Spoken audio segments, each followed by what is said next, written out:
How's it going, everyone? So with the 159th pick, the Packers decided to go linebacker, but really an edge rusher in Collin Oliver. So Collin Oliver came into this draft as the 29th best ranked edge rusher out of all the edge rushers and overall ranked 208th. For his RAS score, he scored a 9.74, so a very high RAS score. Height comes in at a height of 6'1", weighs 240 pounds, and did the bench press of 225 pounds 24 times, and ran a 40-yard dash of 4.56 seconds. For a look at all the edge rushers that ran the 40-yard dash at the combine, he would actually be put at second best, right behind James Pierce Jr., who ran it at 4.47 seconds. So ran at 0.09 seconds slower. That's a pretty big difference, by the way, between Collin Oliver, second best, and James Pierce Jr. So very, very good 40-yard dash by him. Now, as for his time at the collegiate level, he spent 4 years all at Oklahoma State University. So in his first year, he played 14 games, had 29 total tackles, 16 tackles for loss, and 11.5 sacks. In his second year, played in 13 games, had 28 total tackles, 8 tackles for loss, and 5 sacks. In his third year, he played in 14 games, had 73 total tackles, 16 tackles for loss, and 6 sacks. Then, unfortunately, in his final year, sustained a foot injury 5 quarters into the season. So in his second game, which would put him out for the entire senior season for him.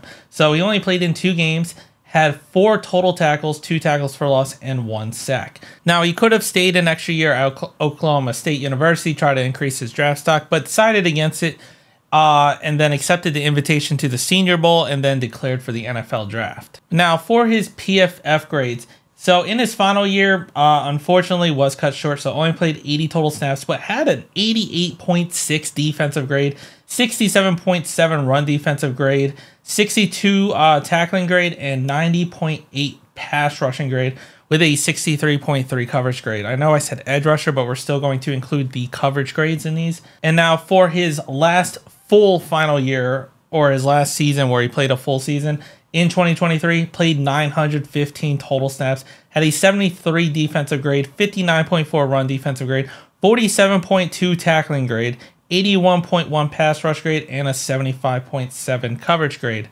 For his pressures, in his final year, he had 27 hurries, 7 hits, 7 sacks, so 41 total pressures. And then in his final year, despite it being only 5 quarters and 80 snaps, he had 14 total pressures accounted for with 2 sacks, 2 hits, and 10 hurries. Now, kind of coming back around to that tackling grade, as we saw, it's very bad. That's because he's a very poor tackler.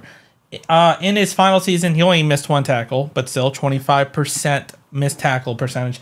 In the previous year, in 2023, 25 missed tackles for a 24.5 missed tackle percentage. The year before that, 12 missed tackles at a 31.6 missed tackle percentage. And the year before that, 9 tackles missed at a 34.6 missed tackle percentage. Very bad and horrible numbers. And for his career, had a 27.6 missed tackle percentage. So very, very bad. Very poor on the tackling front. So what are some of the pros for him? Well, exceptional first step quickness off the edge, consistently beating offensive tackles around the corner and disrupting backfield timing. Versatile defender capable of playing multiple positions, including stack linebacker, edge rusher, and overhang/nickel, offering scheme flexibility. High motor player with relentless pursuit, consistently finishing plays and making tackles in space. Natural bend and flexibility when turning the corner as a pass rusher, presenting a small target for blockers. Productive tackler with a knack for creating negative plays, made 38.5 career tackles for loss.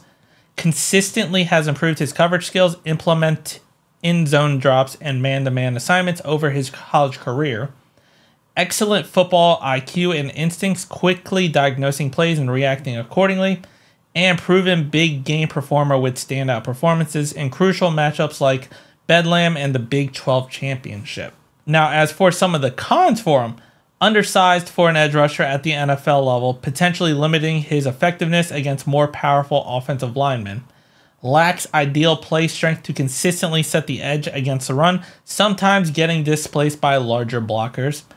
pass rush repertoire relies heavily on speed moves, needing to develop more power counters to be consistently effective.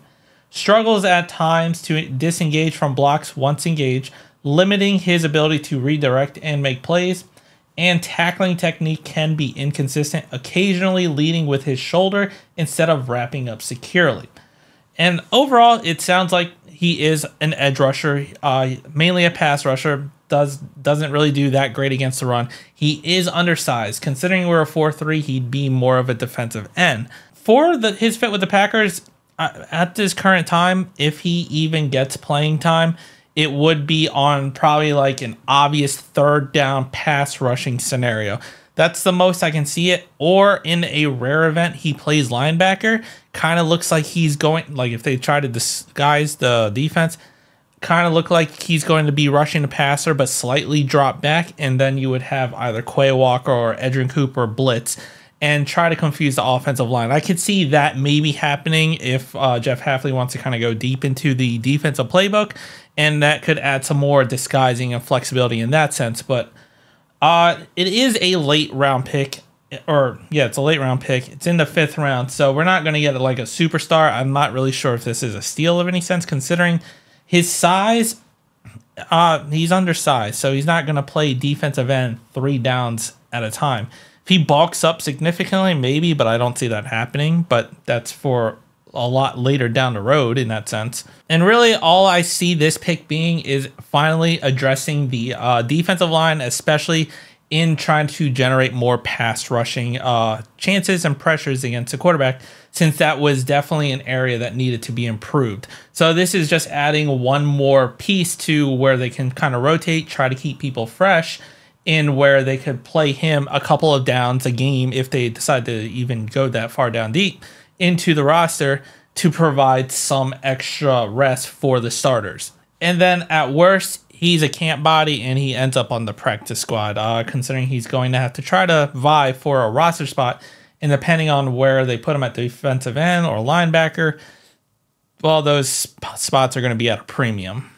But let me know what you think down in the comments. If you liked the video, hit the like button, subscribe to the channel, and as always, go Pack Go.